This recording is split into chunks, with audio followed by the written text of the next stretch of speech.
Hey, this is Draco Dark Rider, and with Monster Hunter World Iceborne being released, I thought this video might help a few players because, be it if you're just coming into Monster Hunter World, like you just picked it up not long ago because Iceborne came out, or because Iceborne's come out you're excited because you've been probably playing for a while now. I decided to make this video because there are some things that just kind of annoy people I've seen. Like the hunting and gathering parts for your weapons and your armor, that's usually self-explanatory. You have to grind for that. And there are builds and stuff for your armor sets that can easily fix that. But as for the stuff that's outside of hunts, sometimes that can be a bit bothersome, tiresome, all that stuff. And it really just depends on like how you go about it, depends on if it makes the process any easier or harder. And that's where this video comes in. I'm going to show you a list of pretty much top 3 things you can do to make your Monster Hunter World Iceborne experience just so much smoother and kind of help with, you know, the day-to-day grind. So that way, technically these methods will work even like right into the end of when Iceborne finishes, because luckily enough with the Iceborne expansion none of these methods have actually been affected that much.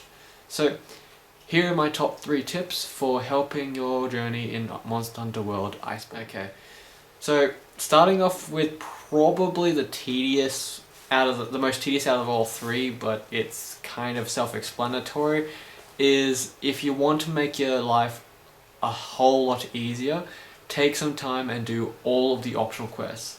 Now, on one hand, yes, the optional quests will give you the ability to get things like rainbow dye, which will, like, you can put on your armor to make them, or like one piece or all of it to make it cycle through all the colors.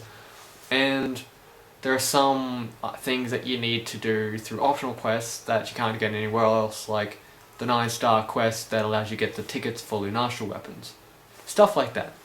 Now, you have that important stuff, but what people don't know is that there are optional quests that do a lot more than that.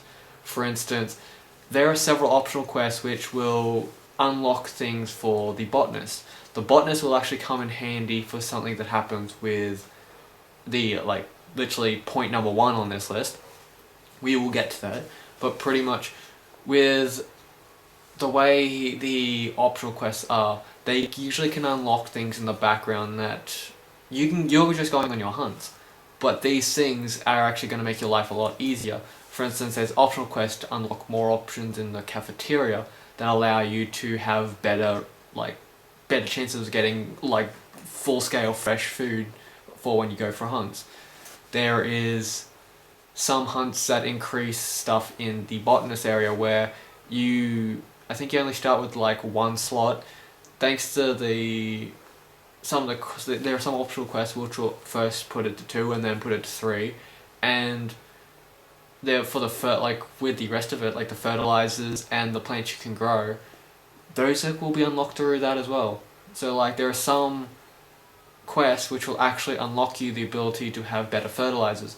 Like you'll probably see on screen about now where you'll see this is the setup I have for my botanist at the moment. The ability stack, that's the thing. You can have, like, when you unlock all of these, you can actually have them stack, and once you have all 4 of the main ones active, literally all you have to do is say, pretty much use this, when you unlock the soft soil, you use that until all of them are like at 9. So usually it takes like it takes a little bit of juggle work to get it arranged up, but pretty much when they're all on there and you hit it, like say soft soil, and then after a hunt you soft soil again, that will, if they're not already at 9 by then, they're at 9 when you do that then. And what that will do is, all you'll have to do is go there every second, well, not even every second, every 4th quest, like from 4 to 6 quests at a time, go to the botanist, check up on him. You don't have to collect your harvest, you can let that box fill up completely if you want, but what this does is, like after each quest that counts down, With the soft soil, all you have to do is like every 4 quests or so, go back to him, re-put on the soft soil to max it back out again, and then go off on another 4 or 5 quests. You save so much research points with that. You don't have to worry about, well, the plants that you want to get, because he is now harvesting them like crazy, and the soft soil speeds up the gathering of it, and that can make your life a whole lot easier. Well, especially if you're trying to do things like demon powder and armor power and life powder, or that new dust of life, things like that. These things are all unlockable and increasable by the optional quests. So that is something to definitely get onto, and hell, it's even in Master Rank they are still doing that. In the Master Rank optional quests, there are quests that will unlock mantles into their Mantle Plus versions, which is where you can put gem slots on them. There is quests in there that, like for the botanist box again, normally I think you'd only have like slots for 30. Now, thanks to a one I only recently unlocked, I now can have up to 50. I can have him store up to 50 gathered like plants or whatever that I'm having him harvest, and then just get a huge payload out when I'm ready. And it just makes life that's so much easier. So I do, like, even though it's a little bit tedious, and technically most of those quests will be easy, except for like when you get to the really bottom part. But if you've been playing Monster Hunter for a while and you have, say, versed your Arch-Tempered, fighting just normal Tempered and stuff isn't that bad.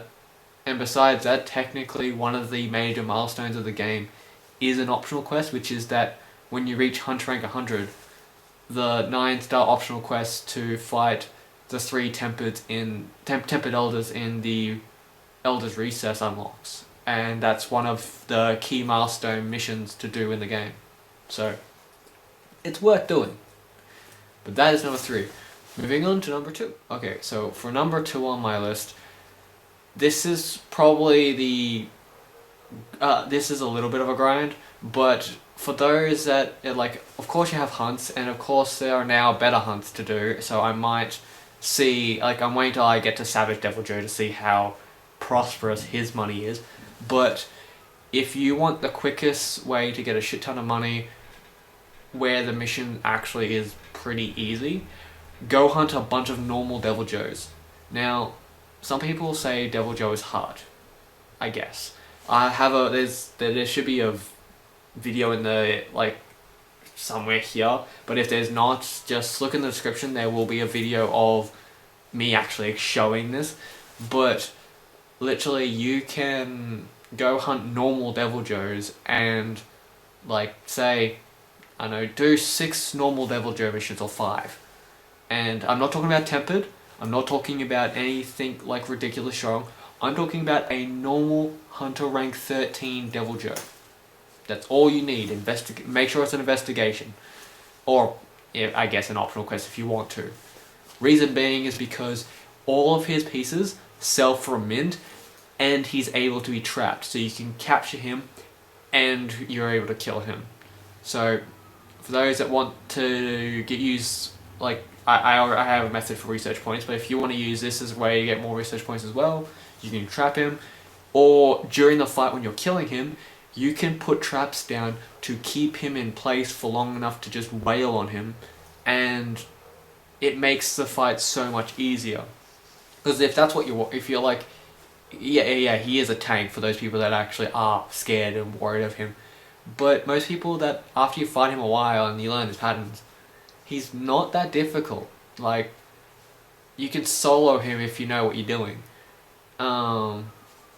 He's not like, for someone new to fighting him, I guess maybe he might be a challenge, but once you know exactly, like, every single one of his attacks is telegraphed, so you know what's going to happen when it happens. You have, like, a window of opportunity to dodge pretty much everything.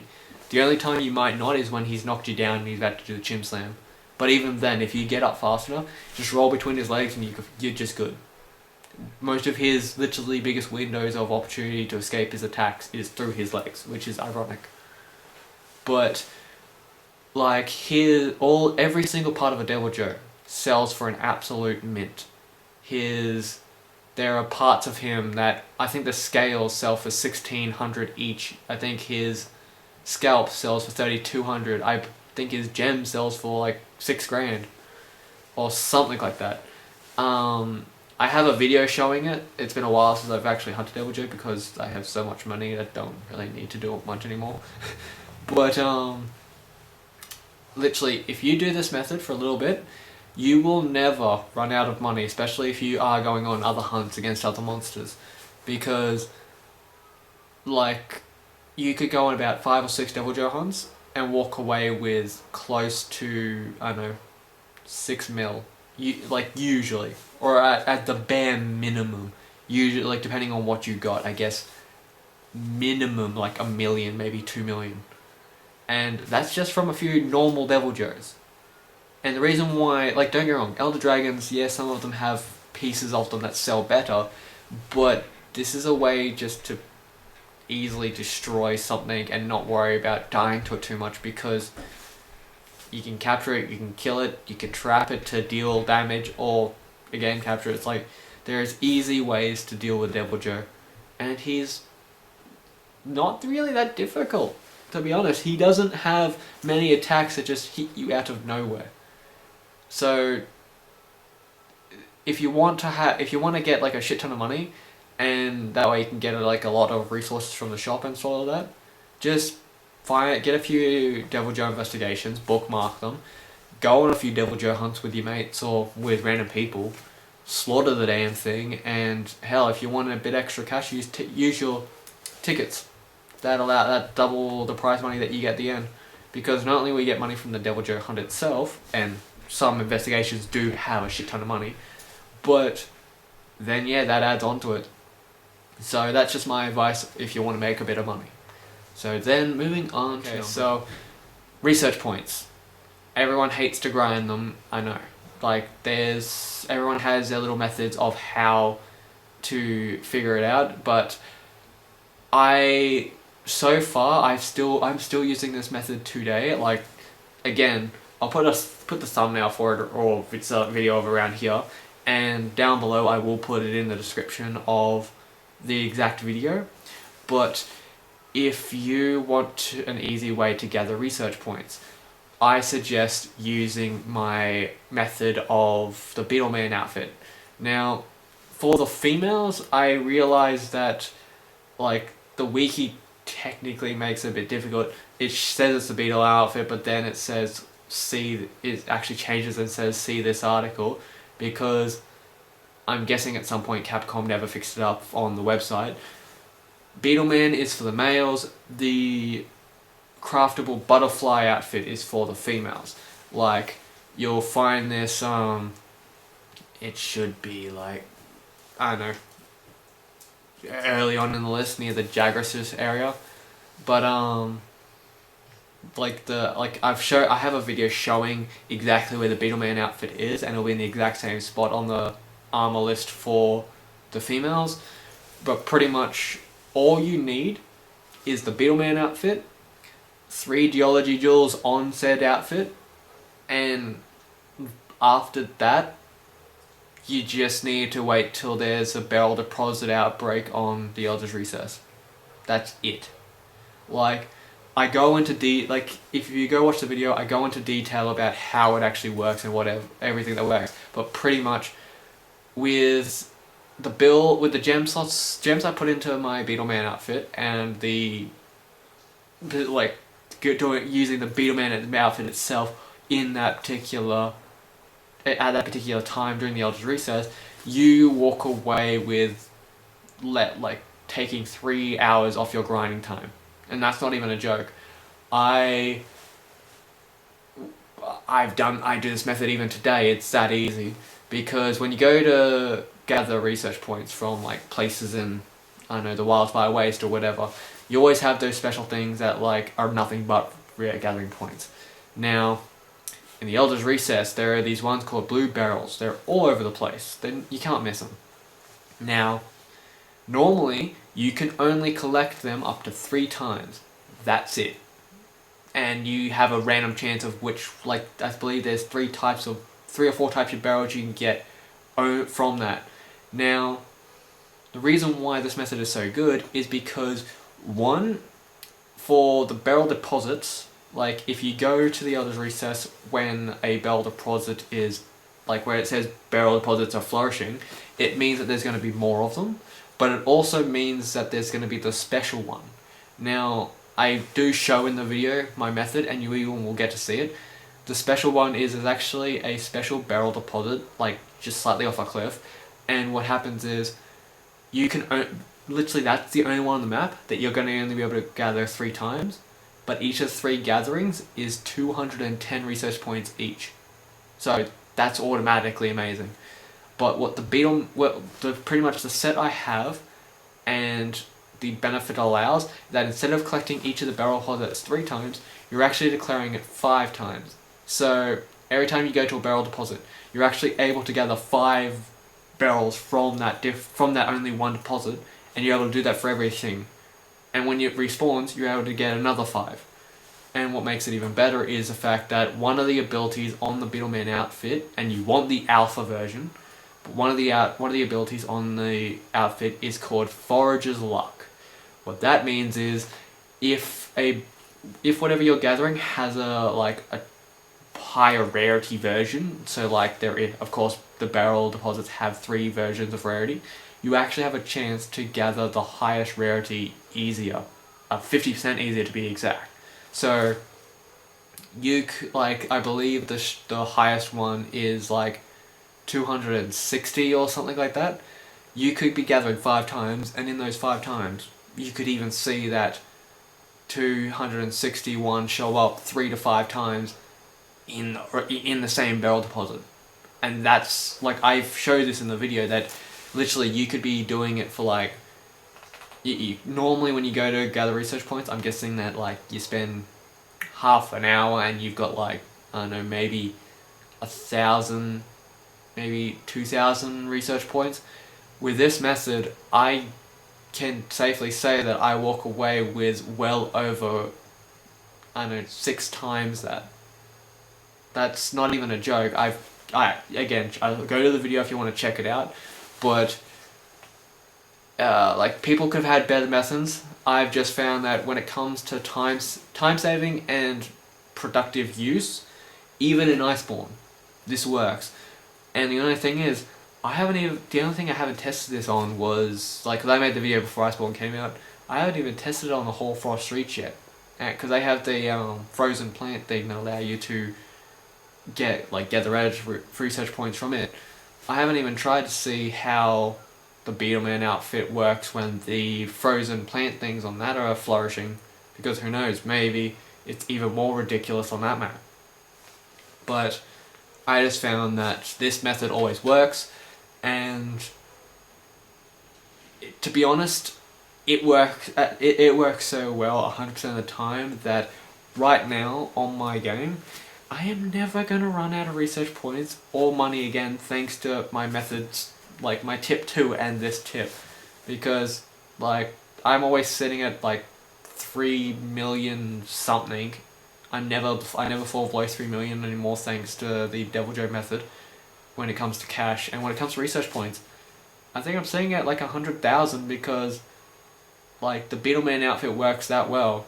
You literally just need to spend, like, I don't know, it depends on how much you want to get each time. Like, you can do it in little bursts or you can do it in big bursts, but really it's like, I don't know, if you have the patience to go for a full hour, God, you could actually get to probably 1 million.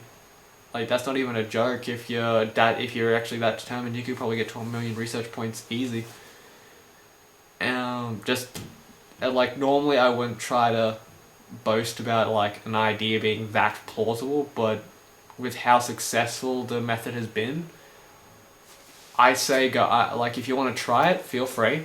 Like, I could be wrong, but I know you'll get damn close. If you may not get 1 million, you may get like 70 to 80,000, because after an hour, if you're doing it on proper repeat, and maybe throw in some fishing at the one of the campsites for like see if the legendary fish is there. You can actually add some more. But for now, that's all I'm going to put on. Those are my top 3 tips because, well, that's the thing. These are the things that most people don't realize actually help a lot. Like the optional quests, completing them make your game a whole lot easier, especially because of how much people don't realize get unlocked through the optional quests, because so many of them are actually just there to unlock other things for your daily hunting needs. For money, Devil Joe's just always been the easiest because he is like all of his stuff sells for a shit ton of money, but at the same time he's not that difficult. He's literally just a big T-Rex, but that's not really that like hard to fight when you know how he fights. He is put into the brute category for a reason, because yeah, he has the dragon breath, but he's not that hard. And then you have, of course, the research point gathering, which, yeah, so I've been using that method for, ages now, probably for like a couple months before I even made that first video that will be in the description.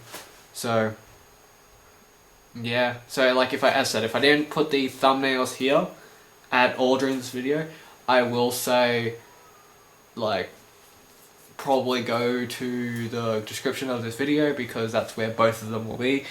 If you're on a mobile device, simply just go to our channel. You will be easily able to find where I put like easy ways to get research points, or an easy way to get research points, and an easy way to get rich on Monster Hunter World.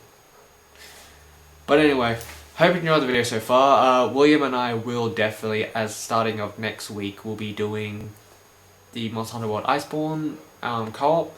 The thing is, we probably will have to do the first episode at the same time, but not in the same video, like visually, simply for the fact that, well, from what I saw, the very first mission, you cannot shoot an SOS flare. We don't know why. It's annoying, but Capcom has an idea. I don't know. Maybe it was just my game bugging out. But anyway, leave a like, subscribe my friends, check out the videos, and we shall see you in the next video. Thank you and goodbye.